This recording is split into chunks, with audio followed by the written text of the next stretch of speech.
हर हर महादेव। यह वीडियो आपने पहले भी मेरे चैनल पर देखी होगी, बट इस वीडियो के माध्यम से मैं अब इसमें कुछ इन्फॉर्मेशन शेयर करना चाहता हूँ कि अभी जैसे 10 मई से बाबा केदारनाथ के कपाट खुल रहे हैं, तो सभी भक्तों का वहाँ पर जाना होगा और जिससे कि उनको कोई दिक्कत प्रॉब्लम ना आए। तो मैं कुछ एक टिप भी हैं, ट्रिक्स भी, इन्फॉर्मेशन भी शेयर करना चाहता हूँ कि कैसे कैसे वो अपने जो दर्शन है वो बहुत अच्छे कर सकते हैं। तो सबसे पहले हम इस यात्रा में, केदारनाथ जी की यात्रा हरिद्वार से स्टार्ट हो जाती है।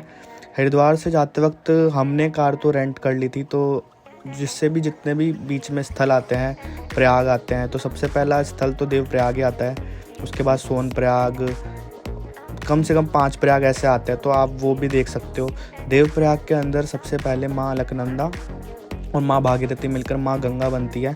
तो यही यहाँ से ये दोनों नदियाँ मिलकर माँ गंगा का रूप लेती है और ऐसे ही हर प्रयाग पर एक नदी मिलती जाती है, जिससे आगे आगे बढ़ते बढ़ते गंगा बनती जाती है। गंगा का उद्गम स्थल तो गोमुख माना जाता है, बट हर एक प्रयाग पर वो नदी मिलकर माँ गंगा के रूप में बन जाती है। तो सेकंड, जब आप इस रास्ते में आगे बढ़ेंगे तो माँ धारावी माता का मंदिर आएगा। माँ धारावी माता का दर्शन ज़रूर से ज़रूर करें, क्योंकि यहाँ पर जो ये मूर्ति है माता जी की बहुत प्रभावशाली है। और इसी के चलने के बाद सबसे पहला स्टॉप फाटा आता है। फाटा एक वो जगह है जहाँ से आप सोनप्रयाग गौरीकुंड से बहुत पहले, क्योंकि वहाँ के होटल बहुत एक्सपेंसिव होते हैं, तो आप फाटा में अगर रूम लोगे तो बहुत बेस्ट होगा, आपके लिए ईजी पड़ेगा। और फिर यहीं से फाटा से आगे पूरे जो पहाड़ है केदारनाथ के वो भी दिखते हैं, और फाटा से आप आगे निकलते हैं तो सीधा सोनप्रयाग जाते हैं। तो सबसे पहली टिप यही है कि सबसे पहले आपको जो भी आपको यात्रा प्रारंभ करनी है वो सुबह उठकर मॉर्निंग में 4 या 5 बजे करनी है, क्योंकि इसके बाद बहुत ज़्यादा भीड़ हो जाती है। और जब आप एक और टिप की सोनप्रयाग से गौरीकुंड जाने के लिए शेयर टैक्सी लगती है जो 50 रुपये होती है, तो वहाँ पर लाइन ऑलरेडी 4 से 5 किलोमीटर पहले लग जाती है। तो बट उसको क्रॉस करने के लिए आप ब्रिज को सीधा ही क्रॉस कर लीजिए और जाके शेयरिंग टैक्सी में बैठ जाइए, तो आपका वो टाइम बहुत बच जाएगा। सोनप्रयाग बोला जाता है कि जो एक गौरीकुंड से केदारनाथ जी की यात्रा है वो लगभग 16 किलोमीटर है, बल्कि ऐसा नहीं है कि ये 22 किलोमीटर के आसपास होती है। तो आपको एक लाठी की नीड होगी पूरे रास्ते, जो वहाँ की 50 रुपये में मिल जाती है। और सोनप्रयाग से गौरीकुंड से केदारनाथ जी में 8 या 10 घंटे मिनिमम लगते ही हैं। और इसके अंदर एक टिप है कि आप यहाँ पर खच्चा घोड़ा ना लें, आप अपने पैरों को ही पहले मजबूत कर लें या 2-3 महीने पहले एक्सरसाइज कर लें, क्योंकि पीक सीज़न में थोड़ा एक्सपेंसिव होगा वहाँ पर, तो इन चीज़ों का उपयोग ना करें। यात्रा स्टार्ट मॉर्निंग सुबह कर दें, या अगर आपके साथ ओल्ड पेरेंट्स हैं तो उनको हेलीकॉप्टर के थ्रू भी विज़िट करवा सकते हैं। और हाँ, अपने साथ कैरी क्या क्या करें, तो हम अपने साथ ट्रैकर पैंट्स हो सकते, शूज़, वाटर बॉटल, वहाँ पर प्लास्टिक की बॉटल ना लें, वहाँ पे नेचुरल झरने से पानी भर के पी लें, और वाटर बॉटल ले लें। मेडिसिन्स ले लें अपने साथ प्रोटीन बार्स ले लें, और सॉक्स भी लें 2-3, अगर गीले हो जाते तो फ्रॉस्ट बाइट का खतरा होता है वहाँ पे। रेन कोट लें। और आप मेक श्योर करके ये चले कि जब भी आप केदारनाथ विज़िट करें तो ऊपर जब आपका रुकने का वो हो, क्योंकि एक दिन में आना जाना बहुत पॉसिबल नहीं हो पाता है, लोग करते होंगे ऐसा, बट आपको वहाँ पर ही एक रूम या होटल या GMNV की वेबसाइट के थ्रू एक कैंप बुक कर लीजिए, तो वो सारी सुविधाएं वहाँ पर अवेलेबल है।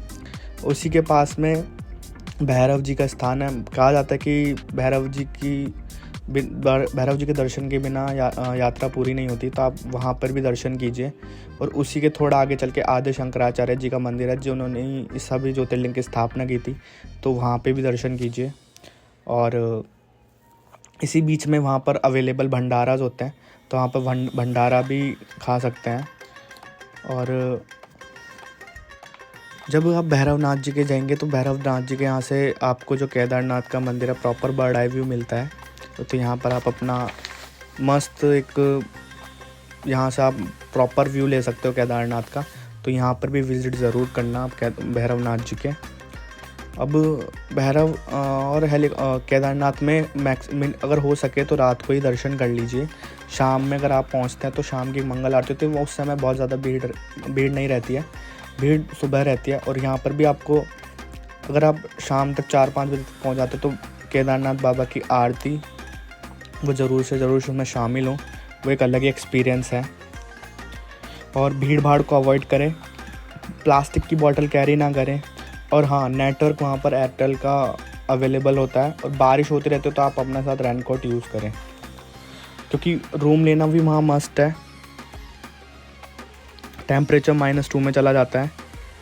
नेक्स्ट स्टेशन हमारी आइटनरी में चौपटा था। चौपटा एक नियर एक वाइल्ड लाइफ सेंचुरी में है, जहाँ से तुंगनाथ आगे 1-2 किलोमीटर जाके तुंगनाथ जी के जो यात्रा है वो स्टार्ट होती है। तो चौपटा एक बहुत अच्छा प्लेस है और बहुत एडवेंचरस प्लेस है। तो यहाँ चौपटा जब तुंगनाथ जी का ट्रैक स्टार्ट होता है तो तुंगनाथ जी का ट्रैक यहाँ पर बस के ऑप्शंस कम होते हैं, यहाँ पर नेटवर्क्स भी अवेलेबल नहीं होते और लाइट भी नहीं होती है, थोड़ा पानी का भी प्रॉब्लम है। और ये ट्रैक 4 किलोमीटर का है, और पर ये 4 किलोमीटर्स आपको बहुत हाइट थोड़ा दिक्कत देंगे, क्योंकि ये थोड़ा ट्रैक पॉइंटेड है, थोड़ा डिफ़िकल्ट है track comparison to Kedarnath track से। और तो यही है कि आप इस ट्रैक में हमेशा हल्का फुल्का खाएं, और यहाँ से जो माउंटेन्स होते हैं वो सब जगह के माउंटेन्स दिखते हैं, और सभी माउंटेन्स पे बर्फ़ होती है, और तो बहुत बेस्ट रहता है। और जो तुंगनाथ है वहाँ पर शिव जी के जो पंच केदार में से एक केदार तुंगनाथ है, जो तीसरे नंबर पे आता है। यहाँ पर शिव जी के कुछ अंगूठा कुछ ऐसे इनकी पूजा होती है, और यहाँ पे भी पंडित से पूजा करा सकते हैं। और तुंगनाथ से ऊपर जाने के लिए चंद्रशिला का ट्रैक है। चंद्रशिला का ट्रैक 2 किलोमीटर ऊपर है, बहुत कच्चा रास्ता है, टूटा फूटा है, तो थोड़ा दिक्कत हो सकता है। तो अपने साथ हमेशा लाठी ज़रूर कैरी करें इस सिचुएशन के लिए। और कभी कभी ऑक्सीजन का भी इशू रहता है बहुत लोगों के साथ, तो अपने साथ एक कपूर को ब्रेक करके अपने हाथ में रख ले और उसको सूंघते रहें। और जो चंद्रशिला पीक है ये 4000 मीटर ऊपर है।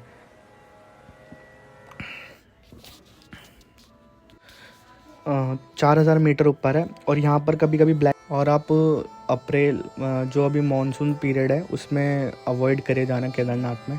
तो सबसे बेस्ट समय यही स्टार्टिंग का मई जून जुलाई, और जो लास्ट में सितंबर अक्टूबर, ये बहुत बेस्ट समय होता है इस टाइम पे दर्शन करने के लिए। ये सब इन्फॉर्मेशन जब मैं 2 साल पहले गया था तब की थी, तो अभी तो कितना चेंज आ गया होगा तो पता नहीं है, बट हाँ कि होटल और भी एक्सपेंसिव हो गए होंगे, या आप होटल्स की जगह तो डॉर्मेट्री प्रेफर कीजिए, डॉर्मेट्री बहुत सस्ती पड़ती है। और GMNV जो गवर्नमेंट की वेबसाइट है वहाँ से बुक कीजिए, और हमेशा प्री बुक कीजिए, क्योंकि कभी नेटवर्क्स नहीं मिलते, कभी आप वहाँ पर फ़ोन डेड हो जाता है। तो प्री बुक से क्या होता है कि आप एक प्लेस पर जा सकते हो, नहीं तो आपको होटल्स के बार बार चक्कर लेने पड़ेंगे, क्योंकि वहाँ पर सब अवेलेबल ईज़िली नहीं होता है। और बहुत सी जगह आपको खाना बिल्कुल टेस्टलेस मिलेगा, क्योंकि आपके टेस्ट बड्स चेंज हो जाते हैं। आप जितना हाइट पे जाते हो तो बहुत सी चीज़ें ऐसी होती है कि आपको थोड़ा समय लगता है चीज़ों में।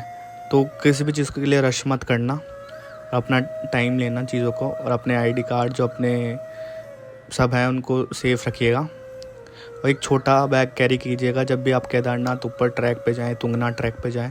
तो वो आपको जितना आप कम कैरी करोगे उतना आपके लिए बेस्ट रहेगा, ना कि आप अपना पूरा लगेज उठा के चल दो, क्योंकि ट्रैक थोड़ा हैवी रहता है।